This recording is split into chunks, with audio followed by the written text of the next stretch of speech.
আমরা এখন চলে এসেছি কুমারডিহি শ্রী শ্রী ভগবতী মাতার পুজো দেখতে।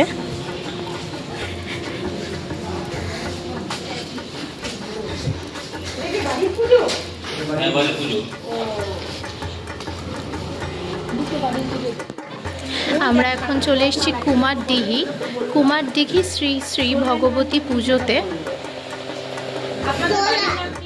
আমরা এখন রয়েছি কুমারডিহি ঘোষপাড়ার পুজোতে। অপূর্ব সুন্দর মাতৃ প্রতিমা দর্শন করছি আমরা দর্শন করছি শ্রী শ্রী ভগবতী মাতা। আজকে মহাষ্টমী, আজকে রাধাষ্টমী, মায়ের আজকে মহাষ্টমীর পুজো হবে রাত্রিবেলা। মায়ের সঙ্গে রয়েছে এখানে মা সরস্বতী, লক্ষ্মী, জয়া, বিজয়া। পুজোটা আনুমানিক কত বছর হলো? 450 বছরের পুরনো। আনুমানিক 450 বছর। আচ্ছা, এই শুরু থেকে কি এটা বারোয়ারি পুজো নাকি বাড়ির পুজো? না, বারোয়ারি পুজো না, এটা হচ্ছে বাস্তব গৃহ পুজো, ব্যক্তিগত মানে বাড়ির পুজো, পারিবারিক। আচ্ছা, পারিবারিক পুজো। একটু মায়ের সম্পর্কে যদি বলেন যে মা কতদিন থাকেন, মায়ের ভোগে কি কি থাকে সেগুলো যদি একটু বলেন। এটা আমাদের পঞ্চমী থেকে শুরু হয়, ষষ্ঠী, সপ্তমী, অষ্টমী, নবমী, দশমী। আচ্ছা, এবার আমাদের সপ্তমীর দিনে আপনার এই চিড়ে, খই, মুরগি, নাড়ু, মিষ্টি, মিঠাই এইসব দিয়ে একটা ভোগ হয়। আচ্ছা। আর অষ্টমীতে পরমান্ন ভোগ হয়, লুচি আর যজ্ঞ হয়। আর সপ্তমীর দিনের থেকে একটা প্রদীপ জ্বলে, যেটা ঘিয়ের প্রদীপ। আচ্ছা, ওই যে জ্বলছে যেত না, দ্রব্যবিত, এটা সংকল্প থেকে 4 দিন। আচ্ছা, সপ্তমী, অষ্টমী, নবমী, দশমী। আর মায়ের রূপ বর্ণনা যদি একটু করে দেন। আমি তো বলতে পারবো না, এখানে যা যা আমরা দেখতে পাচ্ছি মায়ের সঙ্গে যারা রয়েছেন, আমি বলে দিচ্ছি। মায়ের দুই পাশে, এক পাশে রয়েছে লক্ষ্মী, আচ্ছা, আরেক পাশে রয়েছে আপনার সরস্বতী। আচ্ছা, মায়ের ডান দিকটা সরস্বতী আর বাঁ দিকটা হচ্ছে লক্ষ্মী। আচ্ছা, আর জয় এবং বিজয়, জয় বিজয়। আর মা এখানে ব্যাঘ্র বাহিনী বলে, ব্যাঘ্র বাহিনী বলে। আচ্ছা, ইনি জয়, উনি বিজয়। ও দুজনে ছেলে, জয়া বিজয়া না? জয়া বিজয়, একটা ছেলে একটা মেয়ে। এটা একটা বৈশিষ্ট্য, এতগুলো দেখেছি, এতগুলোতে ছিল না। হ্যাঁ, আচ্ছা, মানে জয় বিজয়া, জয় বিজয়া। আর আপনাদের কি আরেকটা আছে শিল্পী, যেটা একটু এগিয়ে আসতে হবে, শিল্প।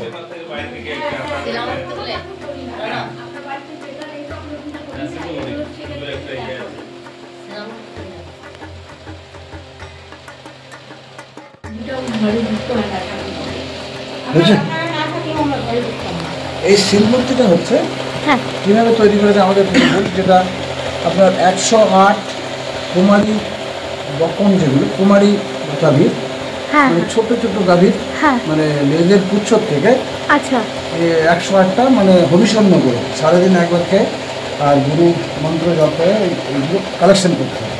তারপরে বাম পাকে মানে ঢেরা দিয়ে বাম পাকে ওই পুচ্ছ লেসগুলো দিয়ে মানে সিল তৈরি করতে।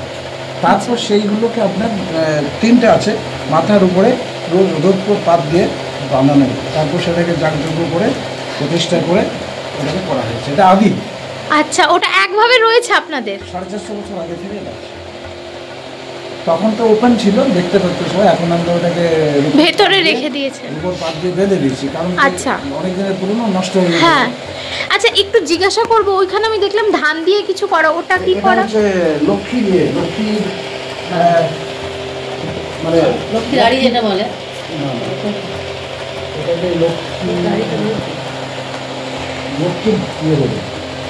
ওটা লক্ষ্মীর জন্য, মা লক্ষ্মীর জন্য।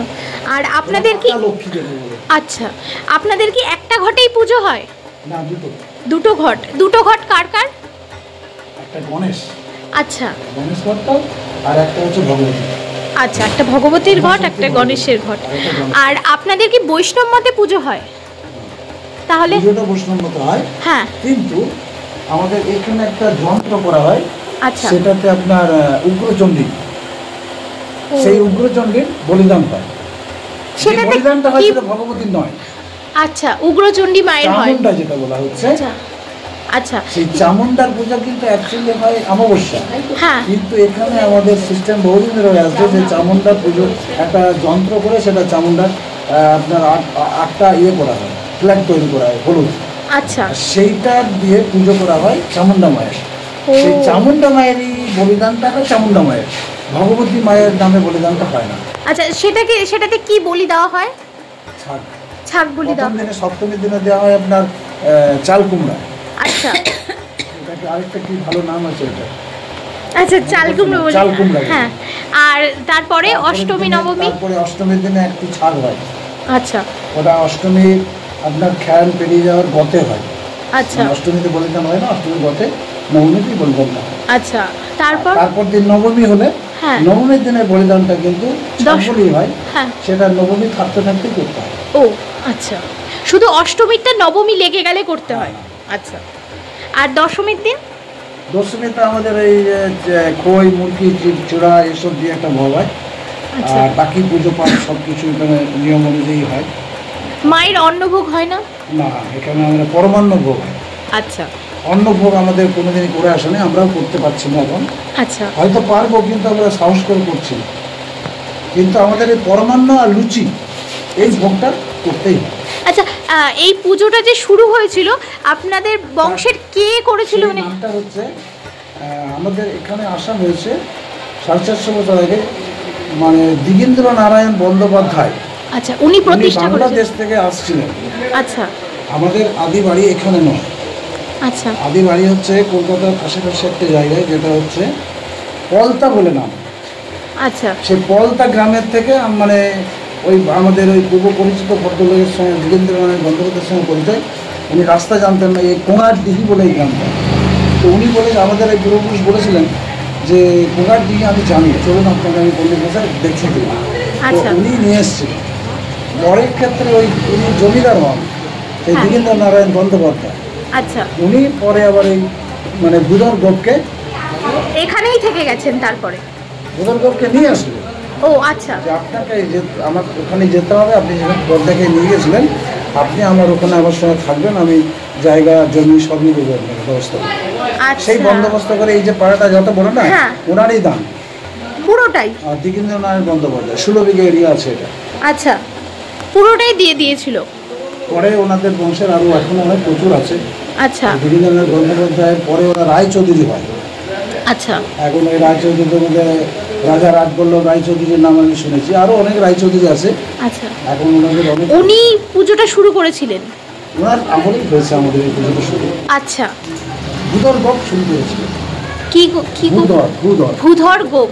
আচ্ছা, আপনার নামটা যদি একটু বলেন। নাম শ্রী প্রশচন্দ্র মণ্ডল।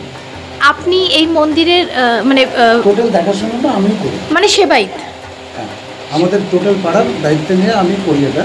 আচ্ছা, আর আমার সঙ্গে আমাদের সমস্ত ভাইরা, ভাগ্নে, ছেলেরা, বাড়ির বউরাও এই অংশগ্রহণ করে।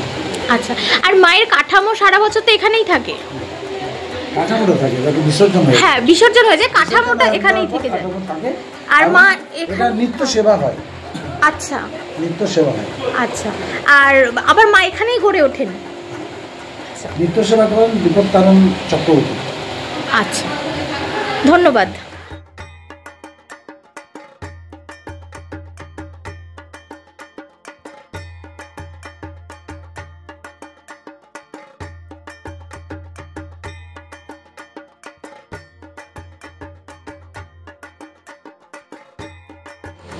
মা ভগবতীর প্রসাদ।